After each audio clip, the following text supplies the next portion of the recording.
Both are right. तो देखो मैंने बहुत अच्छे से पूरा पॉइंट आपका यहां पर क्लियर कर दिया है, ठीक है गाइज। तो एक रिक्वेस्ट, शेयरिंग करना। आप वीडियो देखते हैं और शेयर नहीं कर रहे। कुछ बच्चे हैं, अक्षय है, अक्षय ने इतना अच्छा कमेंट करा, मुझे बहुत अच्छा लगा बच्चे, ठीक। तो प्लीज अपने ग्रुप में अपने कॉलेज फ्रेंड्स के साथ इस वीडियो को ज्यादा से ज्यादा शेयर करें, ठीक है। आप अप्रिशिएट करते हैं मेरे काम को, मैंने देखा है, आप बोलते हैं कमेंट में अच्छा, ठीक है। तो प्लीज गाइस शेयर करें और क्रेट्रिक्स टीम को सपोर्ट करें। So guys let's move further. This is the actual pic of coreless induction furnace, ठीक है। तो आप इसे देख लीजिए गाइस। तो देखिए these are the hollow conductors we used, आप यहां पे देख लीजिएगा, ठीक। तो आगे फर्दर मूव ऑन करता हूं मैं, ये बस मैंने दिखाने के लिए आपको बताई थी। देखिए यहाँ पर चार्ज आका पुट होगा, यहाँ पे चार्ज रखेंगे, ठीक, और आप यहाँ पर सप्लाई देंगे तो अंदर चार्ज हमारा क्या हो जाएगा, गर्म होगा। उसके बाद सारा चार्ज जो भी मोल्टन होगा वो इस प्लेस से हम ले लेते हैं, ठीक। तो आगे बढ़ते हैं guys, next point. Now next point is very important, heating is dielectric heating.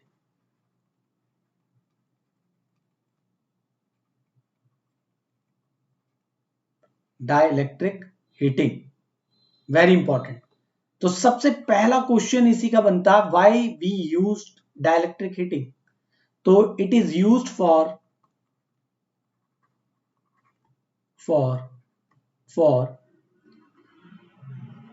Non conducting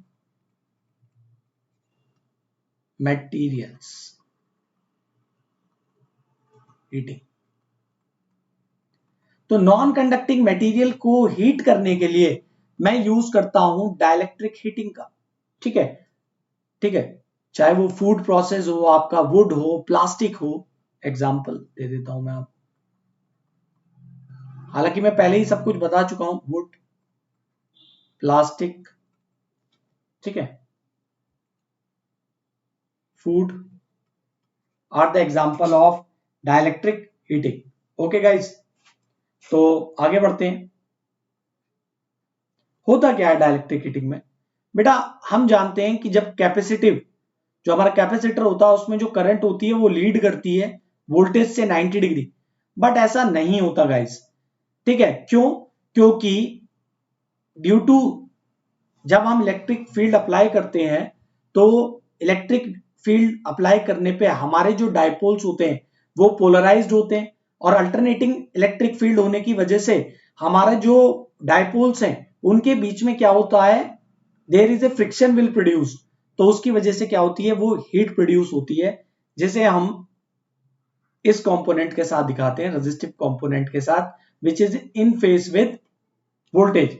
so guys dielectric heating का अगर फॉर्मूले की बात करी जाए आपसे, पहले तो फ्रीक्वेंसी देख लेते हैं, सबसे इंपॉर्टेंट एग्जाम के लिए। बुक्स में अगर 10 to 15 हर्ट्ज दिया है तो भी राइट है, और एग्जाम में अगर 10 to 40 मेगा हर्ट्ज आता है तो भी राइट है। वोल्टेज 20 किलो हर्ट्ज, ओ सॉरी 20 किलो वोल्ट, ठीक गाइस। तो लाइक करते रहना, शेयर करते रहना, ज्यादा से ज्यादा वीडियो को पहुंचा दो, वायरल कर दो डियर। तो वोल्टेज कितना, 20 किलो वोल्ट, कहीं कहीं एग्जाम में 1.5 किलो वोल्ट भी दिया हो तो भी गलत नहीं है, ठीक है। नेक्स्ट मूव करते हैं।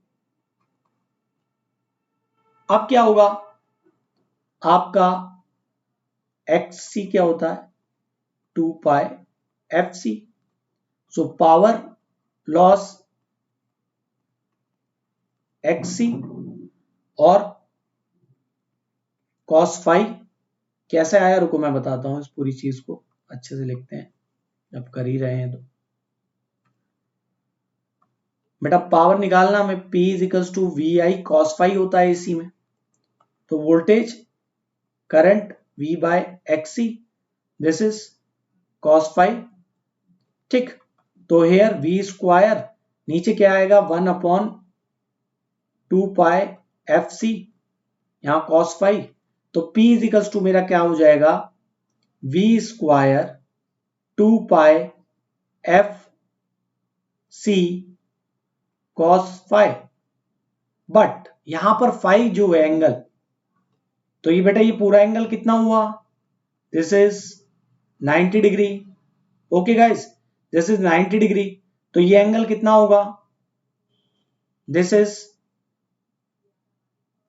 दिस फाई एंगल जो होगा हमारा, अगर ये 90 डिग्री है तो ये एंगल हमारा क्या होगा, फाई बराबर phi plus delta is equals to 90 degree and phi is equals to 90 minus delta. तो इसे पुट कर देते हैं यहां, V square 2 pi F C is equals to cos 90 minus delta कितना हो जाएगा, sine delta. So delta angle is small, delta is small angle, तो इसे कैसे रख सकते हैं, approximately sine delta approximately equals to delta. So P is equals to V square 2 pi F C delta. Very important formula, please keep in mind this formula. P is equals to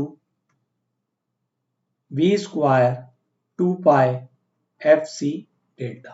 ठीक guys, तो if I used high frequency, if I used high voltage, so the power drop या power losses across this dielectric medium is increased, and this increased power या loss of power we represented as heat।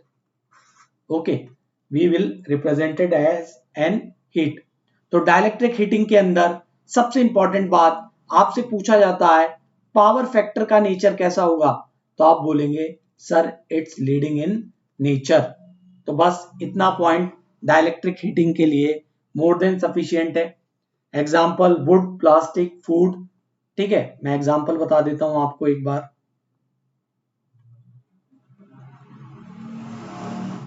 Dielectric heating are used for food। ठीक है, wood, paint नहीं,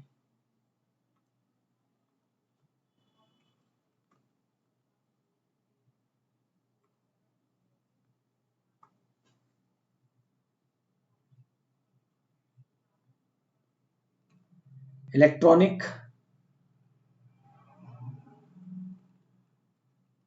swing.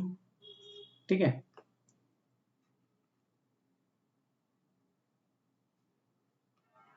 Plastic. So these are the example for use of dielectric heating. So guys इतना तो exam point of view के लिए मैंने जितना electrical heating का पूरा सिलेबस यहां मैंने आपके साथ पॉइंट टू पॉइंट एक्सप्लेन कर दिया, but the reason is that this is not more than sufficient. There are some important points जो मैं आपके साथ यहां शेयर करना चाहूंगा for exam point of view से, क्योंकि हमारा पर्पस क्या है, एग्जाम को क्रैक करना। पेपर तो हमें लिखना नहीं है, क्योंकि मुझे पता बहुत से बच्चे इस सब्जेक्ट को तो बहुत हल्के में लेते हैं। ठीक है, तो यहाँ पॉइंट में कुछ इंपॉर्टेंट है, आर्क हीटिंग, ओके, फिर आपका इंडक्शन हीटिंग, फिर आपका डाइलेक्ट्रिक हीटिंग। तो बेटा डाइलेक्ट्रिक हीटिंग में तो मैं आपको सारे पॉइंट्स बता चुका हूं। Keep in mind, frequency high, voltage high, frequency range 10 to 40 या 50 मेगाहर्ट्ज, वोल्टेज रेंज 20 kV या 1.5 kV। ठीक है, now come to the induction heating. Induction heating is used for conducting material, it is used for conducting material, whether material is magnetic or non-magnetic। keep in that mind, magnetic। Power factor का nature कैसा होगा induction में, already know that it is lagging in nature, lagging in nature, ठीक है guys, lagging in nature. Second point हमें क्या याद रखना है, जो आपका फ्रीक्वेंसी है इसके अंदर वो आपको याद रखनी है 10 to 400 किलोहर्ट्ज, ठीक guys. Induction heating is used for heat casting of metal, ठीक है, हीट ट्रीटमेंट ऑफ कास्टिंग, ठीक है। Now come to the arc furnace, ठीक है। In direct arc furnace we used high current, ठीक गाइस। नेक्स्ट है power factor of direct arc furnace is very low as comparison to all these. Power factor इसका जो होगा low power factor, ये बहुत important points है guys, please इन्हें अपने माइंड में रखिएगा। नेक्स्ट है arc furnace environment is oxidizing in nature,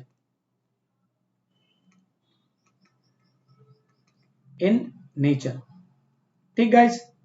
next है I already told you that कि इनडायरेक्ट आर्क फर्नेस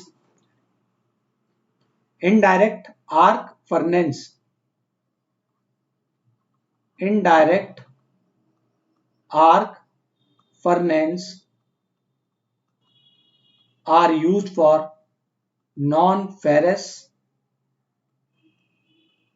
metal, ठीक। These are the important points that I am discuss with you, ठीक है। दूसरा एक और पॉइंट लिख लीजिएगा, पावर फैक्टर कितना होगा, एट व्हाट पावर, यहां कर देता हूं मैं ऊपर, at what power factor arc heating is suitable, तो अंडर रूट 1.2 लैग या 0.707 लैग। तो ये बहुत इंपॉर्टेंट है, एग्जाम से पहले अगर आप इस पॉइंट को भी देख के जाएंगे तो आपको इनमें से कुछ ना कुछ क्वेश्चन मिल जाएंगे, क्योंकि ये टॉपिक मैंने इसलिए बताया क्योंकि ये थ्योरी में नहीं है, लेकिन फिर भी एक्स्ट्रा साइड से ये क्वेश्चंस ऐसे फ्रेम आउट हो जाते हैं। तो मैंने एक एक पॉइंट आपके साथ डिस्कस कर दिया। एक पॉइंट और आता है कि आर्क जो फर्नेस है उसके अंदर चॉक का इस्तेमाल करते हैं, तो आप सीधा बोलना for stabilizing the arc and reduce the surges, okay, इसे नोट कर लेना आप, ठीक गाइस। तो आई होप आपको मेरा लेक्चर